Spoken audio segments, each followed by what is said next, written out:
અને એના પછીની મારે બીજી વાત આપને કેવી છે કે એક માણસ હતો ને મીઠું વેચવાનું કામ કરે. શું કરે? મીઠું વેચવાનું કામ કરે. મીઠું પહેલા પકાવે ને પછી મીઠું વેચવા માટે જાય. દર વખતે મીઠું વેચવા માટે જાય ને તો મીઠાનો ભાવ 50 પૈસા કિલો મળે, 70 પૈસા કિલો મળે, 60 પૈસા કિલો મળે, આવું મળે. આખું મીઠું જે આવે ને એનો ભાવ કેટલો હોય ખબર છે? ₹1.5. કેટલો? કિલાનો ₹1.5 હોય. એ પ્રોસેસિંગ થાય ને તમારા સુધી પહોંચે ને ત્યારે 20-25 રૂપિયા થાય. એ આખું જે મીઠું હોય એનો ભાવ આટલો હોય, વધીને કદાચ અત્યારે ₹1-1.5 થયો હશે. એ માણસને ક્યારેક એમ થાય કે હું આજે પગે લાગીને જાઉં ને ભગવાનને તો મને ક્યારેક 90 પૈસા આવે છે. હમણાં મંદી ચાલે છે, ને ભગવાનને પગે લાગતો જાવ.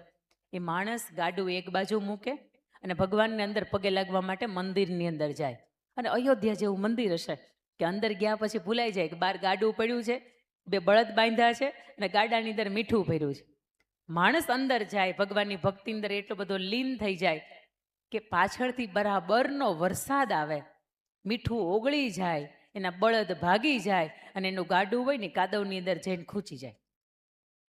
એ માણસ 25-50 મિનિટ પછી અંદર મંદિરમાંથી બારો આવે. બહાર આવીને જુએ કે પોતાનું ગાડું નથી, બળદ ભાગી ગયા છે, મીઠું ઓગળી ગયું છે અને ઈશ્વરની સામું જોઈને એવું કે તે કર્યું એ ખરું હો, તે જે કર્યું એ હવે મને સ્વીકાર છે, પણ સાંભળ ઈશ્વર, હું બળદની જેમ ભાગ્યો પણ નથી, હું બળદની જેમ ભાગ્યો પણ નથી, હું ગાડાની જેમ ખૂંચ્યો પણ નથી અને હું મીઠાની જેમ ઓગળ્યો પણ નથી. આવતીકાલની નવી સવાર મારી નવી મહેનતથી હું મારા જીવનની શરૂઆત કરીશ. આવી હિંમત ભરી શકો ને તો જીવનની અંદર કંઈક નવું સર્જન કરી શકો. બાકી એક વિષયમાં ફેલ થઈને અરે મરી ગયા, નહીં બેન, તમે જીવો છો, બેન જીવો છો, જાગો જાગો, એક ટ્રાય આવશે, એમાં તમે પૂરક પરીક્ષા આપીને ફરીથી તમે પાસ થઈ શકશો. અહીંયા બેઠેલા વિદ્યાર્થીઓ કેટલામું ધોરણ ભણે છે? 12 સુધીના. 12 સુધી, 10 સુધીના. 12મા વાળા ક્યાં છે? ઓકે. અને આ નાનું ધોરણ? નાનું ધોરણ, હા કે ના? કેટલામું? 6. ઓકે ઓકે, હવે ખબર પડી ગઈ મારા અમુક તીર ક્યાં મારવાના છે ને, સવારમાં જ ખબર નહોતી. આવો હવે આપણે ABCD તરફ જવું છે. આપણે મેં તમને કહ્યું એમ કે સવારમાં એ કંટાળો આવતો હોય ને એને સૂઈ જવાની છૂટ. હું કામ એને ખબર છે? શું કામ? એને ઘરનું મકાન હોય, સરસ મજાનો બંગલો હોય, ઘરનો પોતાનો પર્સનલ બેડરૂમ હોય, ઓઢવાનો ચાદર હોય કે એ ઓઢવાની જે રજાઈ હોય ને 4-4, 5-5, 10-10 હજારની હોય, તેમ છતાંય તે અડધી રાતની અંદર 10 પડખા ફરે ને તો એ ઘણાને ઊંઘ નથી આવતી. એને 2-4 ટીકડીઓ ઊંઘની લેવી પડે પછી ઊંઘી શકે. પણ એ અંકિતાબેન બોલતા હોય ને તમે સૂઈ જાઓ, હા, મોજની આનંદની વાત છે કે તમે સૂઈ શકો છો. એક વખત બીજી મજાની વાત એ કરવી, તમારી બાજુમાં બેઠેલું પાત્ર છે ને એની સામે જો તમારી બેનપણી જ બેઠી છે, જો તો એક વખત જોવો તો બેનપણી બેઠી છે, બેનપણી બેઠી છે. આવું કેમ બન્યું ખબર છે? કેમ બન્યું આવું? બેનપણી આગળ બેસી ગઈ હતી, હું પાછળ રહી ગઈ હતી. હું ક્યારની વાટ જોતી હતી કે થોડુંક મંચ આગળ પાછળ થાય ને એટલે હું મારી જગ્યા છોડીને દોડીને એની બાજુમાં બેસી જાઉં. આ પ્રસંગનો આનંદ લેવો હોય ને તો બાજુમાં ગમતું પાત્ર હોય ને તો મજા આવે ભાઈ. ગમતું પાત્ર બાજુમાં ન હોય તો મજા આવે. તમે મને આવો હોકારો દેજો એટલે મને મજા આવે. એટલે મને એમ લાગે કે તમે જાગો, તમે સૂતા તો હવે સૂતા નહીં. કારણ કે એકને એક વસ્તુ સાંભળવાની અમુક લિમિટેશન હોય. બીજી વાત કે એકને એક વ્યક્તિને સાંભળવાની 3 મિનિટની લિમિટેશન હોય. 3 મિનિટ પૂરી થઈ જાય એટલે બધું ઉપરથી જાય એટલે એને શું કહેવાય? જય સીતા. પણ તમારો સૂઈ ગયા હશો ને તો તમને સપનામાં આવીને અમુક વાતનું અહીંથી કહીને જાય, પણ મને એમ લાગશે ને કે આ વાત બરાબર એકના મગજમાં નથી ઉતરી ત્યારથી સુધી આ મંચ હું છોડીશ નહીં. ABCD નો એ આજ સુધીમાં તમે શું ભણ્યા છો? A for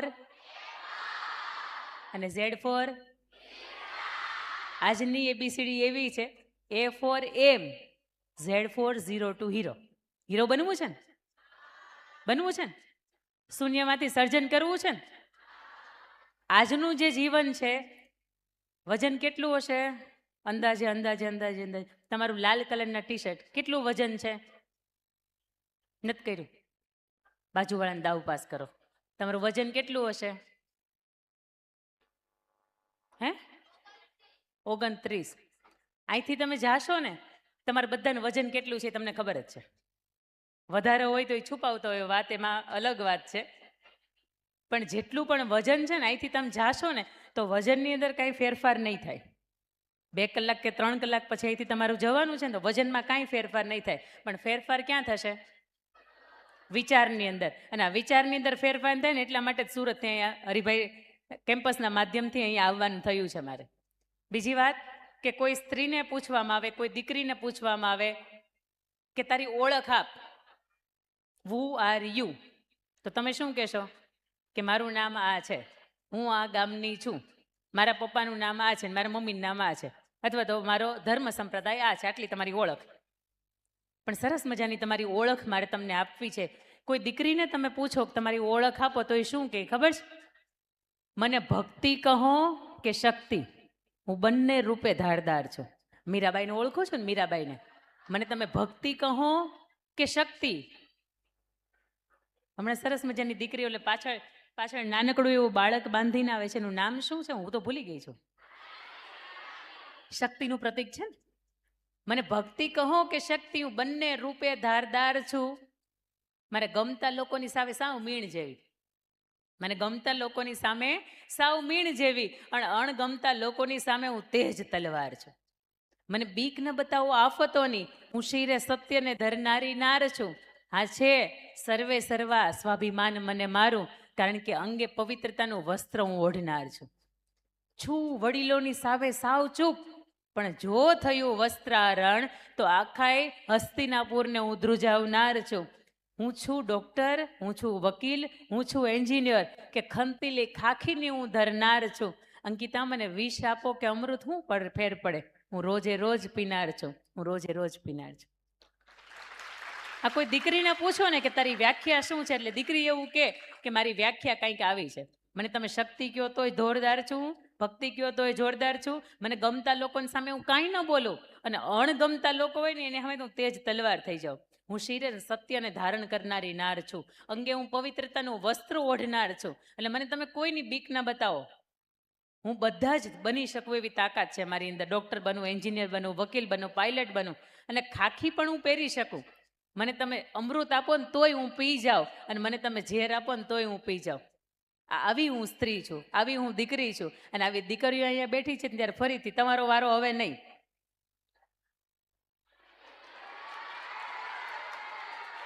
તમે ડાયા છો, તમે મારા વાલા છો ને તમે સમજુ છો ને એટલા માટે.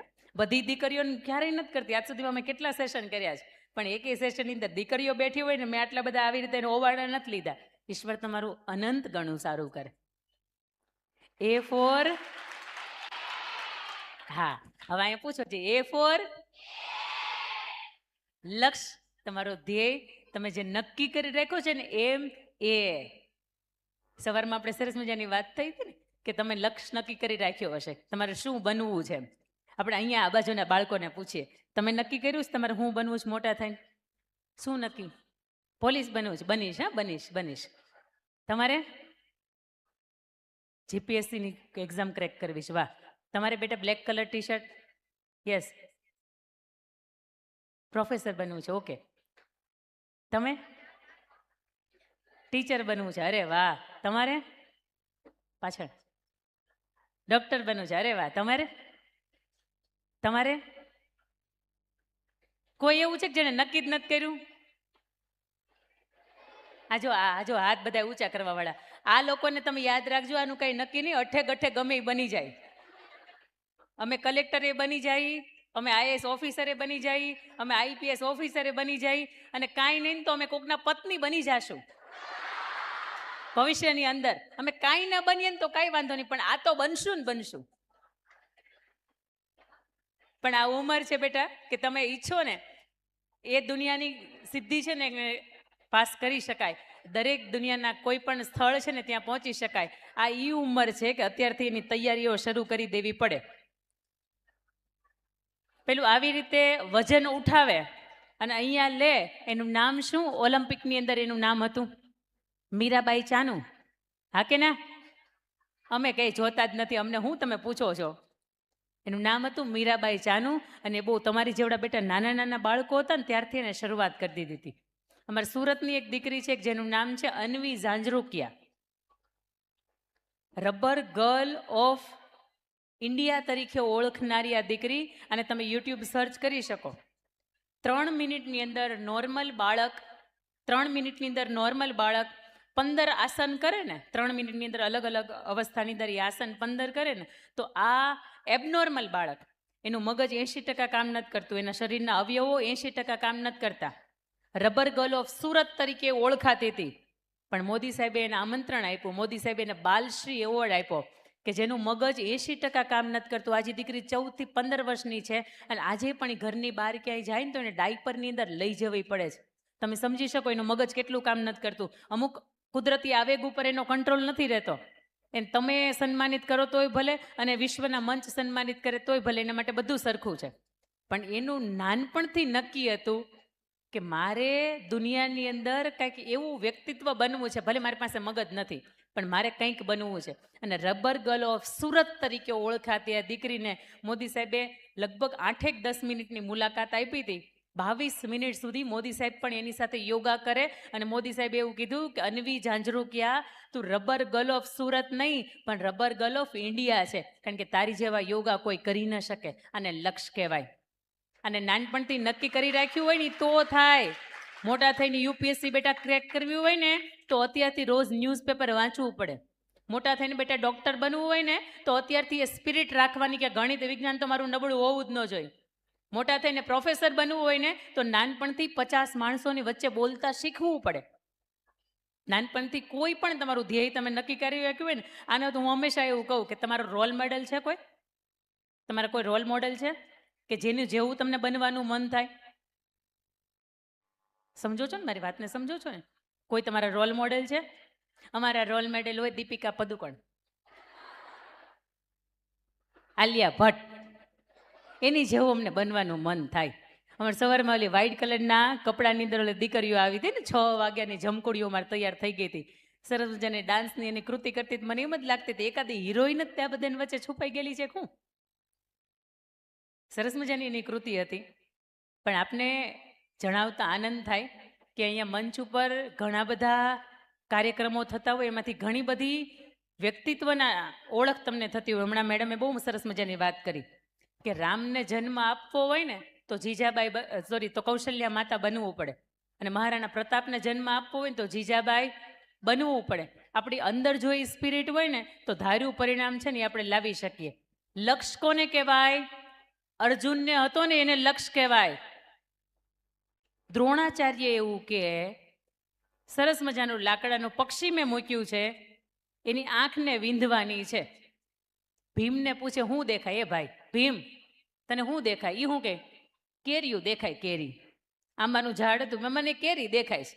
જેનું જેવું લક્ષ્ય એને એવું દેખાય. એને ખાવાનું લક્ષ્ય તો એને ખાવાનું દેખાય. દુર્યોધનને પૂછવામાં આવે તને ભાઈ તને શું દેખાય? દુર્યોધન શું કે મને પક્ષી દેખાય, પક્ષી.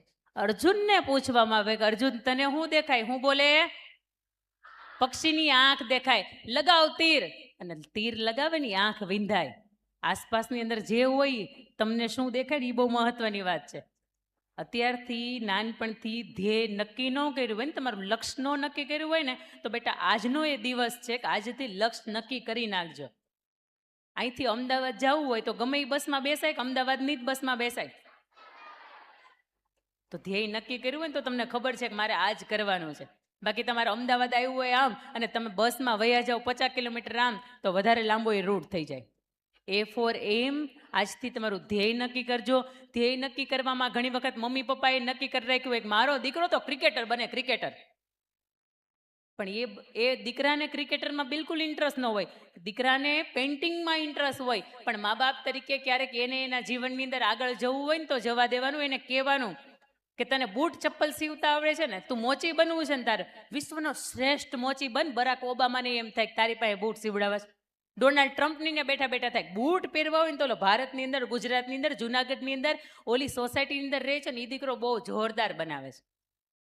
વિશ્વની અંદર શ્રેષ્ઠ થઈ શકે ને, આવી મા બાપ તરીકે એની ફરજ આપણીમાં આવે છે કે એને જે પણ બનવું છે ને એની અંદર સહયોગ કરીએ. એની ટીકા નહીં કરીએ પણ એનો ટેકો દઈએ.